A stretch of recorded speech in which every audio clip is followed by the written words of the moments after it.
This year's theme is timeless wisdom, evolutionary vision.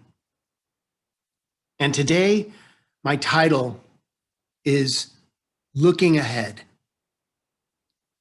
Looking ahead. It's time to observe where we are and to begin looking at how we can use timeless wisdom to be the evolutionary vision that we seek to be, do, and have in our lives.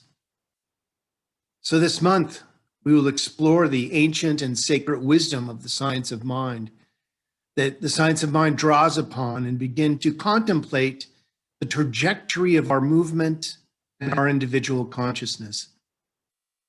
You know, in this teaching, we stand on the shoulders of giants, all those that have come before us, who have held the light high so that we may see our way,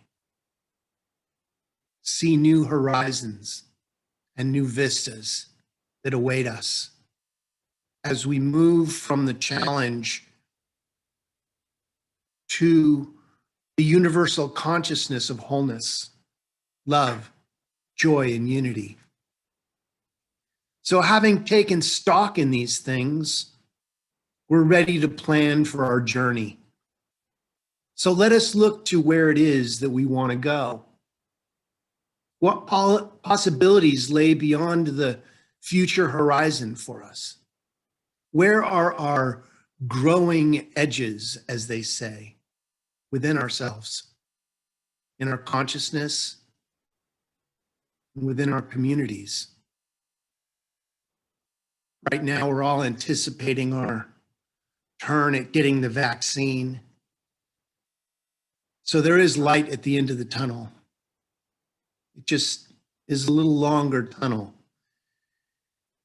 And we've set our intentions, and now we set to the work of looking forward and begin by moving forward in consciousness. We see a world in which every person lives in alignment with their highest spiritual principles, emphasizing unity with God, Great Spirit, or source energy, or whatever you choose to call it. That's on you. As we begin to renew our connection with each other and with the world in which we live in, individually and collectively, we are all being called to a higher state of consciousness and action in our thinking and in our lives. The physical universe is the manifest body of God. That's what we teach in Science of Mind, that there is one infinite reality. This one infinite reality is more than just this physical plane, more than what we can see in all this creation. All creation is an expression of the one infinite reality. Again, all creation is an expression of the one infinite reality. It is inherently good, and it is ever evolving towards greater and greater expression of itself as good, as God, as you, and as me. So I want to touch on this thing called self-awareness. What is self-awareness? Self-awareness is the practice that illuminates our alignment with our belief in spiritual principles. That's what we teach here. How can we be more in alignment with what we believe spiritually are the principles in this teaching? It is the practice of being conscious of our motives, conscious of our internal dialogue, and conscious of our hidden beliefs. You know, I've been trying for lifetimes to become aware of my hidden beliefs. but they're hidden. So do you really know if you've discovered them? Well, I think we're all working on that right now. It begins with a willingness to observe with love and take responsibility for one's internal and external choices. You know, my dear old dad, who taught me about responsibility, taught me that if I didn't take the responsibility, I wasn't given the freedom. If I couldn't prove that I could handle the responsibility, then the freedom was removed from me. But as I gained more an understanding of the responsibility that it would take to do something, I was given more freedom by my parents. It was a great lesson for me. So self-awareness is the foundation of our conscious choice. Our founder, Dr. Ernest Holmes, wrote in the Science of Mind textbook on page 387, the spiritual life is upward. Evolution carries us forward. We are always getting to understand more. There's been a clear evolution in our teaching, but we can always learn more about how to be more inclusive of who we truly are. You know, Dr. Holmes helped birth this teaching for us. He didn't invent it. He just synthesized it in a way that we can assimilate the information. And it's our job as students of truth, like me and you, to keep this teaching and its principles alive by constantly midwifing our teaching and demonstrating its practice, by using prayer treatment, taking classes, meditating, visioning. That's how we practice the spiritual principles of Science of Mind. Continue to ask questions. We have come to understand through this teaching that our mind and our thoughts have power. Through using spiritual mind prayer treatment, by speaking with love into the law, we demonstrate this power. And this cause is forever changing our effect. If you want to change the effect, you don't play in the world of effects. You change the cause. When you change the cause, you change the effect. So I'm going to invite you right now just to take a second with me. And let's follow our teaching as I guide you through a quick imaging experience. So just close your eyes if that's comfortable for you, or take a soft focus of the snow outside or whatever is outside. And let's relax together. Let's gently bring our focus to our heart space. Maybe if it's comfortable for you, place a hand on your heart. Feel and enjoy your heart space for just a moment.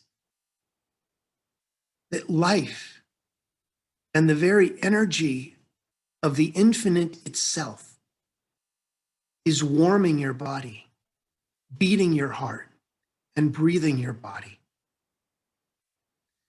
Now let's widen the circle around our heart to include everyone in this service, everyone that is taking this imaging experience with us are all tied together through our heart space. Now let's expand that to include everyone on Earth, or even the space walkers that are out there in our International Space Station. Let's include everyone that is, maybe even worlds that we don't even know exist, Let's include all sentient beings in this heart space of love. So now, moving from our individual empowerment, we begin expanding our thinking to embody a collective healing with our global vision, with our consciousness of love, and respond with love in everything that we are. Let's take a moment just to savor the sweetness in this heart space experience of global healing. Because when we think about healing, healing is happening. That's all it takes. Just the idea to think about healing is all it takes. Let us now widen the circle even more to include the body and the body wisdom and the body of our affairs and everything that is. Let us just allow this body healing to resonate for a few moments within our body space, knowing that we are all in the midst of a wonderful healing. Healing. Healing. Healing. Just taking a moment to breathe. And as you begin to come back into this virtual room, moving your fingers and your toes, gently opening your eyes when it's comfortable for you. Let us bring ourselves back to center and remember who we are. So back to my talk. Thank you for taking that little healing journey with me. And you can go back there anytime you want. Just remember the idea of healing. That's all it takes. Well, in his book, The Wisdom of the Body, The Art of Somatic Coaching, Richard Strozzi Heckler wrote this: when we connect with the core energy of the body, we contact a vast reservoir of wisdom, compassion, and intelligence that we may have neglected. Over 3 billion years of embodied knowledge of survival, adapting, social intelligence, coordinating, intuition, and reciprocity lie largely unused within us. If we can learn to listen to this life energy and to act from it, there's much it can teach us about living spiritual values while our feet are firmly on the ground. He goes on to say that this intelligence affirms the truth of our interdependentness, our interconnectedness, and the power that lies beyond the self. Again, that was by Richard Strozzi Heckler in The Art of Somatic Coaching. So I want to talk for just a second about something that we call in this teaching, and maybe you've heard it before, called spiritual bypass, and how to understand it in a way that we don't try to leapfrog over an experience because we don't want to feel it. Spiritual bypassing is a tendency to use spiritual ideas and practices to sidestep or avoid facing unresolved emotional issues, psychological wounds, and unfinished development tasks. The term was introduced by John Wellwood, a Buddhist teacher and psychotherapist. Our teaching can be attractive to those who think they can just bypass their emotions. But actually, we become more aware of our emotions, thus feeling ourselves through our challenges bringing the healing that's needed to not bypass what's happening. You are destined for. You might delay or dress it up as something it's not, but you can never actually bypass spiritual understanding. You might be able to put off the pain for a little while, but it will surface. It has come to be acknowledged, used, and resolved. Answers such as, we are 100% responsible for our experiences, which we are, and everything that happens for good, which it is, can sometimes delay or conceal the complex nature of our experiences, our lives, and our true nature of this universe that we live in. I'm just bringing it up so that we can be real about what we're going through. You know, pain and its energy is part of the healing experience. Now, our trick is not to get caught there, is not to live in the pain. Though I walk through the valley of the shadow, I shall not pitch a tent. I shall not buy the condo. I shall not get the t-shirt or take double prints. I shall keep walking. That's what we're doing right now. We're walking. We are learning how to heal our individual and collective trauma all together. What I called months ago, our collective experience of healing. We are experiencing individual and collective trauma from this pandemic, systemic racism, political unrest. We are all being called to address the healing through embodied practices that include our mind, our heart, our body, and our soul. See, we must address the collective unconscious that perpetuates these ideas of separations and heal them once and for all. We do this by expanding our awareness and understanding that we swim in the very energy that can end systemic racism, and that we are all part of this healing together to stop this trauma that's been passed down through generations. It no longer makes sense. And when it no longer makes sense or serves us, it slips back into the nothingness from which it came. A radical understanding of our oneness calls us all to address these issues. So let's roll up our sleeves and get to work together. And the work is in remembering who we truly are. God.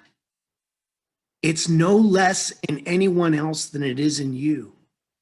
God is fully all that we are. Just like the fish swims in the water and asks, "Where's the water?" We swim in God, source energy. It is who and what we truly are. So in conclusion, I'd like to recite something that was reminded to me in an email from Reverend Nan.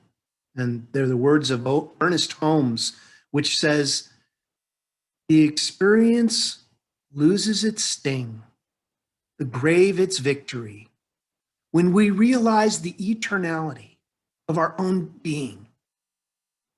Nature will not let us stay in any one place too long.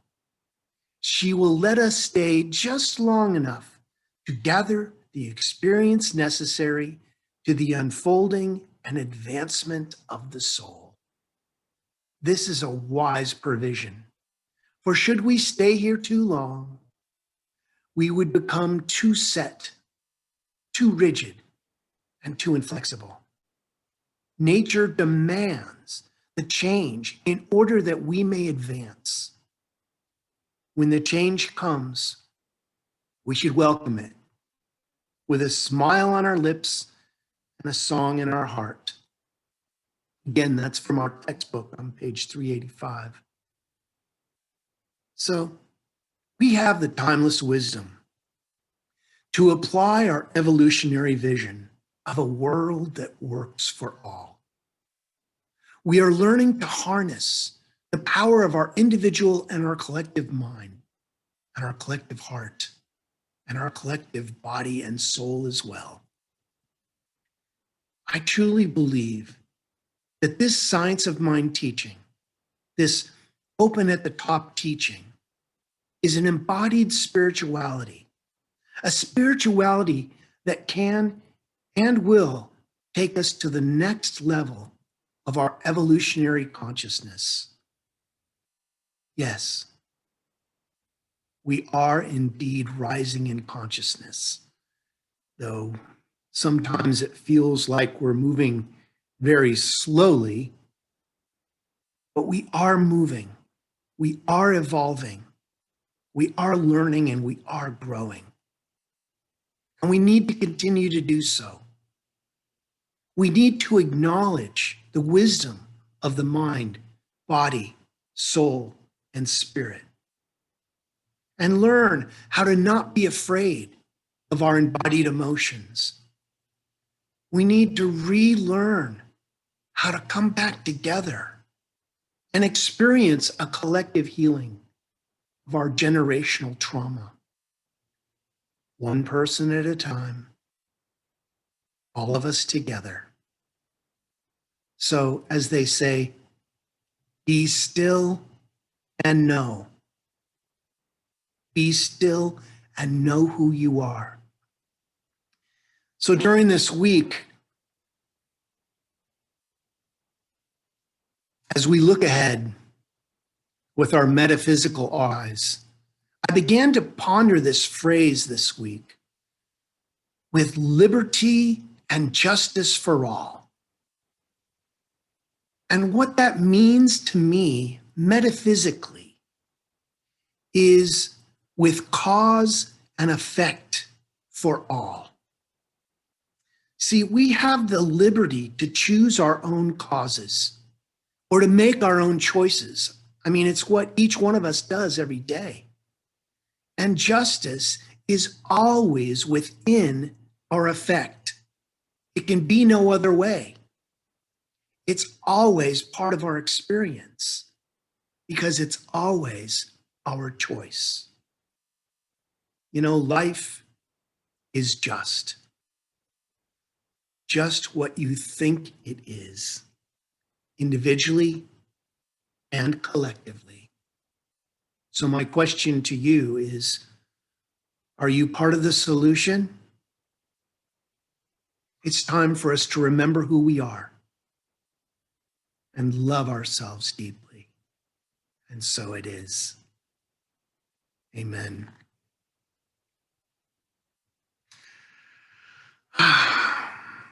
Let's move into our prayer work. Let's follow our teaching and go within. I invite you to find that heart space in this moment for yourself. Let's go into prayer. I just invite you to bring to the forefront of your consciousness what you believe the power of creation is to you. You can call it whatever you want. That's your business. But I think that we can agree that something is beating our heart, breathing our body, and moving us forward. Let us look ahead together. Let us open our consciousness and our hearts to optimism, to healing, and to love. That whatever is going on, whatever it may look like, we send love into every situation. I may not know what you're walking through today, but I know that God does. And as we move our attention from whatever the challenge is, not to deny it, but not to give it any more power. If energy flows where our attention goes, and we move our attention from the challenge to what we believe the power of creation is, and you get to decide what that is, we become part of the healing individually and collectively. We become part of the solution. We remember that we are part of the love itself, expressing as the countless forms in our appearance. So I bless that energy right here and right now. I bless the truckloads of metaphysical energy that are on their way to each one of us right now. We may not even be aware of, but I know love is the very glue that holds everything together.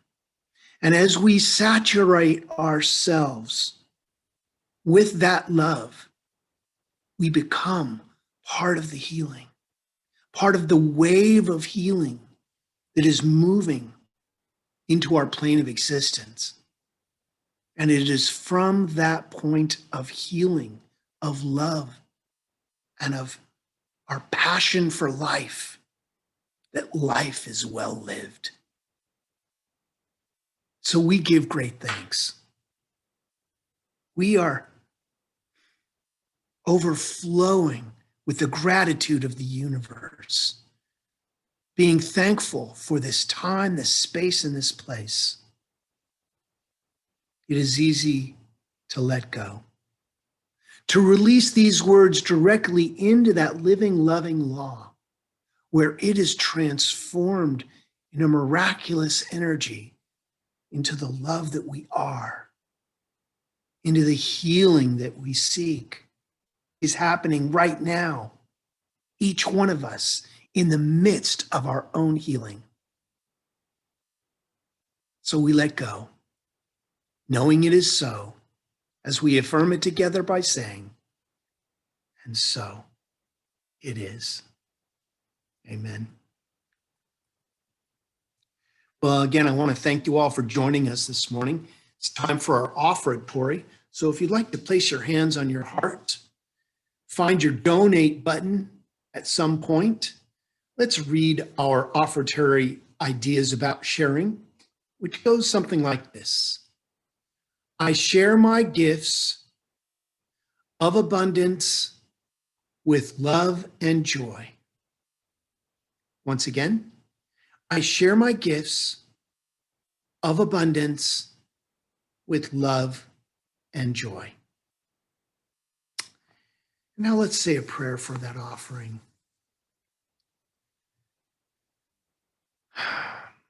From the love of pure spirit, these tithes and gifts have been collected. They are evidence of our faith, our belief, and our ability to manifest in this world of form.